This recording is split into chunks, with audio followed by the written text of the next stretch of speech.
জলের সঙ্গে তুলনা করছে। জল কেন না, আপনি যখন গায়ে দেখবেন নোংরা মেঘে যাবে, মাটি টাটি ধুলো বালি মেঘে যাবে, হ্যাঁ, গিয়ে জলে নামবেন, কি করবেন? জলে নামার সঙ্গে সঙ্গে কি হবে? পরিষ্কার হয়ে যাবে, হ্যাঁ কিনা? ঠিক সাধু সঙ্গটাই।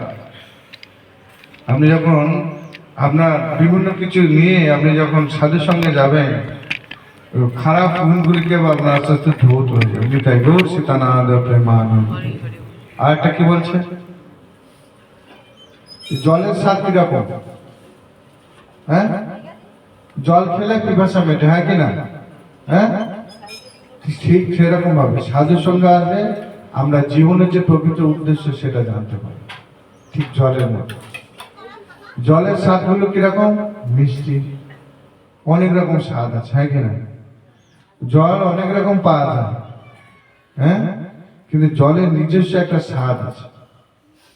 ঠিক তদ্রূপ ভাবে এই সাধু সঙ্গের মাধ্যমে সাধু সন্তদের মুখ থেকে যে যে কথা প্রকাশিত হয় সেটা ঠিক জলের যে অমৃত স্বাদ, সেই স্বাদের মতো।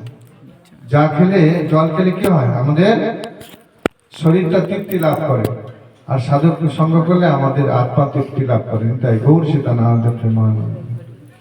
এই জন্য সাধু সঙ্গ খুব গুরুত্বপূর্ণ জিনিস। একমাত্র সাধু সঙ্গ বিনা আর কোনো কিছু নাই। কোনো দিক থেকে আমরা রেহাই পাবো না। এই সাধু সঙ্গই আছে কৃষ্ণ সঙ্গ, নাহলে সব বৃথা। তার জন্য আমাদের আচার্যরা বলছেন একমাত্র সাধু সঙ্গ খুব গুরুত্বপূর্ণ। তো আরেকটা 3টে পয়েন্ট আছে, সাধু সঙ্গ আমরা কিভাবে পাবো। এখানে বলছে ভগবানকে 3 ভাগে ভাগ করেছে। দেখেন, ভগবানকে আবার 3 ভাগে ভাগ করেছে। কি? একটা হচ্ছে চিন্ময়, একটা হচ্ছে মিন্ময়, একটা হচ্ছে বাকময়। চিন্ময়, মিন্ময়, বাকময়। তাহলে চিন্ময় ভাবটা কি প্রকাশিত করছে?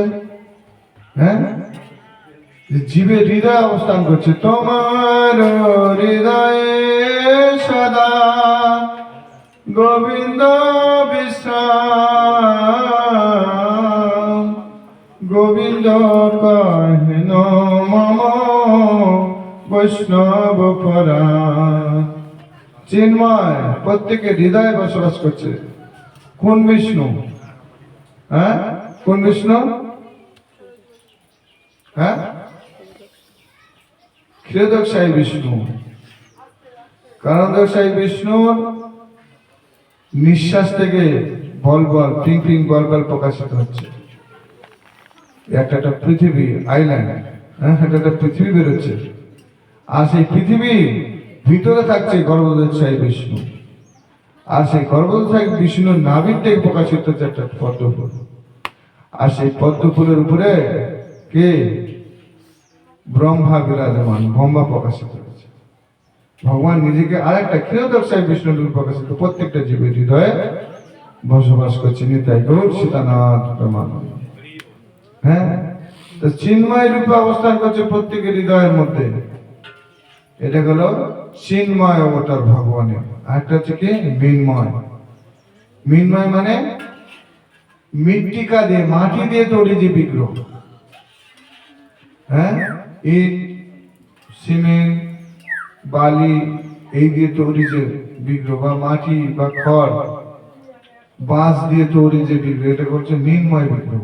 মাটি দিয়ে যে বিগ্রহ তৈরি হচ্ছে, আর এই বিগ্রহকে কি বলছে? মৃত্তিকার বিগ্রহ বা মৃন্ময় বিগ্রহ।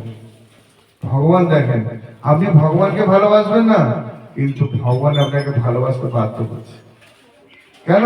জ্বালাটা কার? জ্বালাটা যার সন্তান তার, হ্যাঁ কিনা? তা আমরা প্রত্যেকে তো ভগবানের সন্তান, যাবো কোথায়? পালাইবার পথ নেই। চিন্ময় রূপে আপনার হৃদয় বিরাজমান আছে, আপনি যাবেন কোথায়? ভুল পথ যেতেই পারবেন না। 2-4 বার যাবেন, তারপরে বিবেকের ধ্বংস হয়। সাপ যেরকম দংশন করে, হ্যাঁ, কি হয়? মানুষ মারা যায়, কিন্তু বিবেক দংশন করলে মানুষ চেতনা বিকাশ পায়। সে তখন মনুষ্য জীবনের উদ্দেশ্যটা জানতে পারে, একটু করে ভগবত যাওয়ার চিন্তা করে।